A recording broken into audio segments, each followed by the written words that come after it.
আসসালামু আলাইকুম। কেমন আছেন সবাই? আশা করি ভালো আছেন। আলহামদুলিল্লাহ আমরাও ভালো আছি। কাছে কিংবা দূরে, দেশ কিংবা দেশের বাইরে যে যেখান থেকে ভিডিওটা দেখছেন সবার প্রতি রইল দোয়া ও ভালোবাসা। Welcome back to princess Suba blog. এই তো সকাল সকাল উঠে সুবা মা স্কুল যাওয়ার জন্য রেডি হয়ে গেল। এই তো বাবার সাথে স্কুল যাবে। এখন আমি বলতেছি, মা চলো তোমাকে জুতো পরাইয়া দিই। পরে বলতেছে, না মা জুতো আমি পরবো, তোমাকে পরাই দিতে হবে না, আমি পরবো আজকে জুতো, আমি বড় হয়েছি তো। পরে আমি বলছি, মা না দেখো তাড়াতাড়ি করো, স্কুলের সময় হয়ে গেছে, জুতোটা পরে নাও, মা পরাই দিচ্ছি। পরে বলছে, না আমি পরবো। পরে দেখেন নিজের জুতো কীভাবে পরতেছে, ঝাম মাইরা মাইরা জুতো পরতেছে। এখন যে লাপাইয়া লাপাইয়া জুতোরে পায়ের মধ্যে ঢুকাচ্ছে।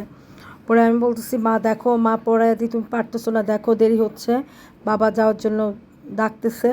পরে বলছে, না এই দেখো আমি পড়ে ফেলছি, দেখো আমি পড়ে ফেলছি।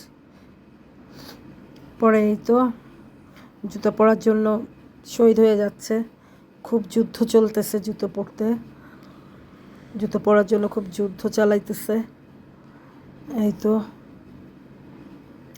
পরে অনেকক্ষণ যুদ্ধ টুদ্ধ করে জুতাটা অবশেষে নিজে পরতে পারছে। এই যে কী করতেছে দেখেন, আমাকে দিচ্ছে না জুতোটা, একবারের জন্য আমাকে মানে আমি বলতেছি যে মাকে দাও, আমি জুতোটা পরাইয়া দিই, আমাকে জুতোটা দিচ্ছে না, নিজেই পরবে। যাই হোক অবশেষে জুতোটা পরতে পারছে। এই তো এখন বাবার মোবাইলটা আবার হাতে নিল, মোবাইলটা দেখতেছে যে বাবা নিয়ে যাচ্ছে। পরে বাবার শরীরটাও একটু ভালো না আজকে। এই তো পরে স্কুল থেকে আসছে, এখন এসে ভাইয়ের সাথে কী জানি বলতেছে, ভাই বাবার মোবাইল কেন ধরছো, বাবার মোবাইল কেন দেখতেছো তুমি। চমুচা খাচ্ছে, স্কুল থেকে এসে চমুচা খাচ্ছে। আর ভাইকে এটা বলতেছে, কেন বাবার মোবাইল দেখতেছো, বাবার মোবাইল আমি চার্জে দিয়ে গেছিলাম, আমি দেখবো বলে তুমি বাবার মোবাইল কেন হাতে নিয়েছো বলো, বাবার মোবাইল আমার। পরে চমুচা লুকায় রাখছে হাতের পিছনে, ভাই দেখবে বলে। পরে আমি বলছি, তুমি চমুচা লুকাচ্ছ কেন, ভাইয়ের জন্য চমুচা নিয়ে আসছি, তুমি লুকাতে হবে না, ভাইও চমচে খাবে।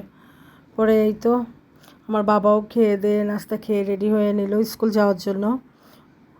বোনটা আসছে, ভাইটা স্কুল যাচ্ছে। এই তো প্রতিদিনের শিডিউল যেটা সকালবেলার মানে অস্থির অবস্থা থাকতে হয় আমাকে, সেই সকাল 6টা থেকে 12টা পর্যন্ত অস্থির অবস্থায় থাকতে হয় যে আমার বাবাটা স্কুল যাচ্ছে।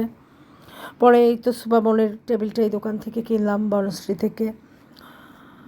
আপনারা যদি পড়ার টেবিল কিনতে চান তাহলে এই দোকান থেকে পড়ার টেবিল কিনতে পারবেন, অনেক সুন্দর সুন্দর